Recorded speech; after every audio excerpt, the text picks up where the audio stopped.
Sobrang init nga guys ay napagtripan ko nga na magluto din sa sahig namin na ayo. Okay, magaluto lang naman ang aming uulamin ngayong araw.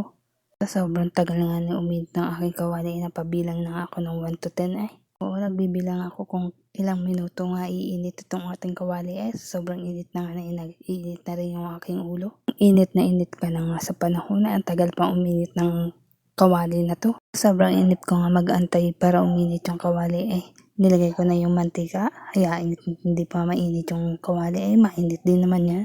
Pag hindi uminit yan, may paglalagay niya sa akin. Magluluto lang naman ako ng pritong isda ay pritong bangus lang ang ating lulutuin guys. Dito nga guys, bantay sarado nga ako dito sa kawali ko at baka naman makatakas pa itong aking napritong isda ay baka kainin pa ng pusa ay. Kita malalagot sa may-ari yan. Utosan nga na kita magluto ng uulamin ay at kabilin-bilin na huwag sunugin yung ating lulutuin. Siyempre ayaw niya ng toasted. Ay gusto ko yung toasted kaya atokin ko maigi. Sino ba ang masusunod? Siyempre yung tagaluto ang masusunod dahil siya ang nagaluto, diba? Ayaw kainin niya, di wag. Bahala na siya. Basta ako'y sumunod at ako'y nagluto ay tapos na yun. Oo. Ay, muntik na nga ni masunog yung aking inaluto.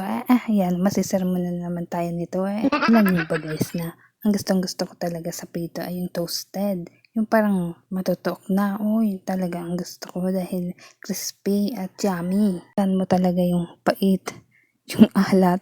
Yun talaga yung masarap guys. Siya, tama na ang satsat. Nakaluto na kita ng isa. Ay, susunod naman ay yung 3. Ay, talaga namang. Ito talaga yung guys na gawain na mahirap yung tagaluto. At syempre mag-iisip ka pa kung ano lulutuin.